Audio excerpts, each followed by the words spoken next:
bahagia ya, tapi kan memang harus tersangka karena kan memang sudah jelas alat bukti dari saksi itu bukan 1-2 orang loh. Saksi itu kurang lebih ada sekitar 14 orang, ya kan? Dan semuanya memang memberikan kesaksian dengan sejujur-jujurnya. Cuman kan kemarin kendalanya hanya mengulur waktu saja, ya kan? Diperlambat. Terus ada juga beberapa kalender yang hari libur dan lain-lain ya gitu. Tapi proses penahanannya cuma 20 hari, Ami gimana?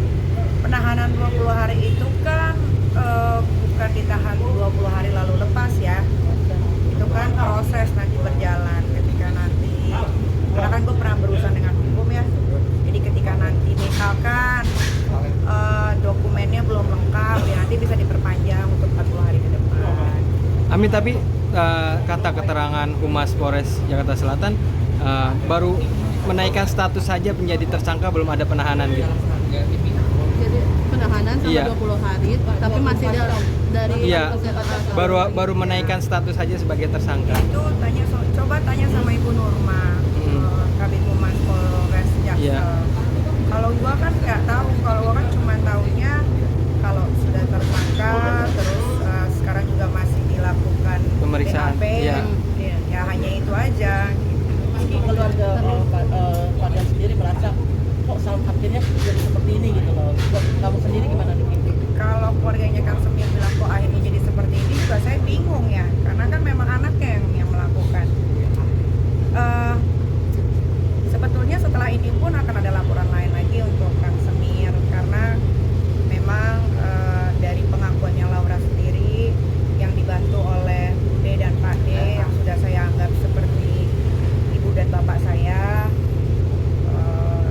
dengar ceritanya pengakuan Laura yang saya juga dengar bahwasanya bukan hanya soal yang saya laporkan, tapi ada juga kekerasan, ada juga. Gue kalau ngomongin itu tuh gue mau nangis gitu, karena Laura itu anak perempuan gue sematawayang yang dari perut melahirkan, membesarkan sendiri pakai tangan gue sendiri. Laura itu bukan anak durhaka. Saya tidak pernah menelantarkan Laura. Laura saya sekolahkan di UK atas jeripayah dia sendiri, dengan tes yang dia lakukan sampai akhirnya dia diterima. Jadi kalau ada yang bilang menelantarkan, itu tidak pernah. Mungkin Laura memang nakal, tapi nakalnya sewajarnya anak-anak seumuran dia, selama dia masih ada di genggaman saya. Tapi kan Laura ini menjadi seperti ini sebelumnya, yang kacau segala macam, itu kan karena orang-orang yang tidak suka sama saya memakai anak saya untuk against me, melawan saya, ya kan. Nah, ketika saya mendengarkan cerita anak saya Laura seperti itu, hati saya tersayat-sayat. Ternyata dia untuk makan saja harus nunggu transferan dari keluarganya Kang Semir, karena segala apapun penghasilannya Laura dari endorse dan lain-lain itu masuk ke rekeningnya Martin.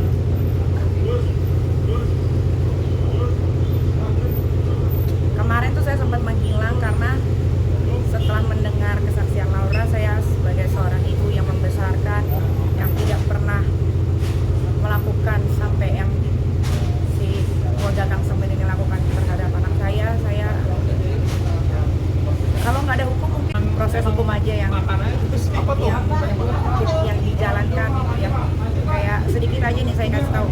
Laura itu pernah minum air gelas dan dia pernah makan makanan kemarin, walaupun mungkin tidak basi, tapi itulah. Tapi mendengar hal itu, Kak Niki sendiri gimana sih perasaannya, Kak? Sampai ke pengadilan. Oh iya lah, pastinya dikawal sampai pengadilan, dikawal sampai dia mendapatkan hukuman yang setimpal. Gimana dengan uang Laura yang hampir ratusan juta ini? Ya itu nanti akan diproses lagi yang lain. Tapi apa sih yang banyak dikorbankan dan kisah umur 2 sampai 7 bulan gitu yang dikorbankan? Yang dikorbankan ya banyak energi, pikiran, waktu.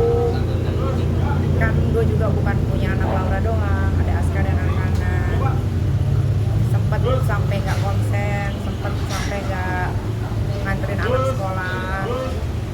Ya karena ini, soalnya pengen cepat selesai supaya bisa kerja lagi seperti semula. Kalau kayak gini kan, kalau kemarin belum selesai kan mau ngapalin skrip aja tuh susah gitu masuk ke otak. Berarti pikiran udah udah lega ya. Sekarang udah lega, ya tinggal ikutin aja proses. Tapi dengan bangunan-bangunan itu kan katanya pembangunannya anak-anak. Laura lagi di salon. Ini kan pembangunan itu kan katanya mau dirobohkan, itu gimana kan? Dirobohkan, tetap akan dirobohkan. Kapan tuh Kak kira-kira? Ya tunggulah. Mi, padahal dikenakan undang-undang perlindungan anak minimal 15 tahun di kerjaan publik. Ya, gue nggak terlalu hafal soal pasal, tapi apapun itu, ya nanti lihat aja lah. Gue kan nggak tahu berapa tahunnya. Itu kan nanti di pengadilan ya, bukan kepolisian. Tapi adik-adiknya sendiri, Aska kan sudah besar nih, Ami. Kan udah dijawab tadi. Kan Aska sendiri kan sudah besar, sudah mengerti gitu.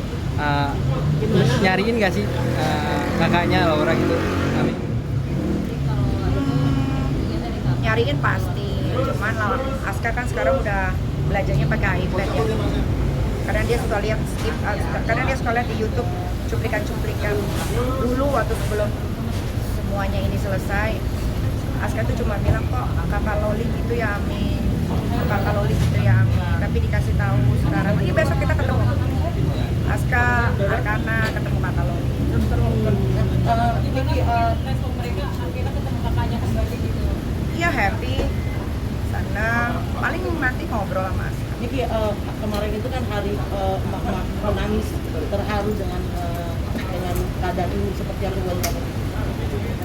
Ya mungkin untuk orang tua yang sudah pernah melahirkan, punya anak, single parent, tahulah perjuangan seorang ibu single parent. Ya terima kasih buat penikmat sosial media, ibu-ibu di luar sana yang sudah support dan selalu mendukung saya. Terima kasih banyak sudah buang waktu untuk saya. Ya semoga kita bisa saling menguatkan, kan? Ya namanya berjuang untuk anak, mau anak bagaimanapun, namanya darah daging sendiri pasti akan diperjuangkan. kan itu mungkin respon dari orang terdekat seperti apa sih Dr. Rocky, Kayolo, seperti apa sih mereka mendengar saat itu?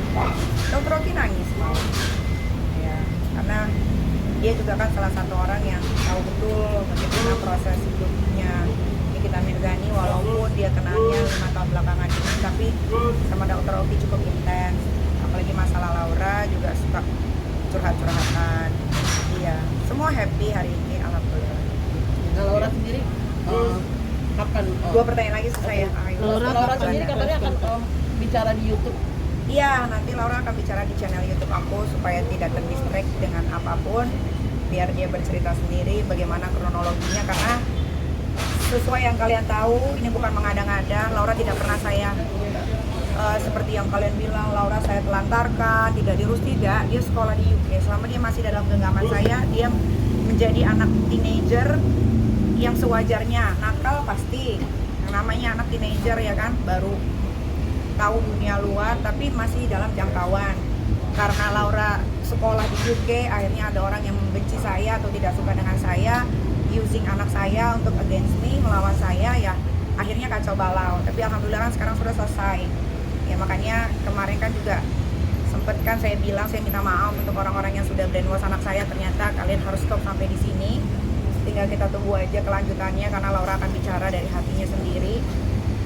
Bahkan saya pun tidak pernah mengirim apapun, tapi Laura tahu sendiri bagaimana orang-orang itu menyerang ibunya, menyerang orang-orang di sekeliling ibunya. Jadi biarkan nanti Laura saja yang berbicara. Lagi di salon. Lagi sama Kaniki atau kalau tinggal belum, tapi komunikasi iya. Tapi apapun sudah yang baik. apapun yang Laura inginkan, kayak dia mau ke salon, dia lagi mau ombre rambut itu. Berarti masih di rumah aman yang di Jawa Barat itu? Ya masih. Artinya komunikasi sudah mulai membaik ya. Nih, keluarga nih. Laura lepas hijab urusan dia ya. Saya nggak mau ikut campur. Dia mau pakai, dia mau lepas, terserah dia. Karena dia juga sudah bukan anak kecil lagi. Apakah nantinya akan liburan bareng? Oh iya pasti. Dan sebentar lagi kan Laura akan ulang tahun, atau pastinya akan sama-sama. Saya duluan.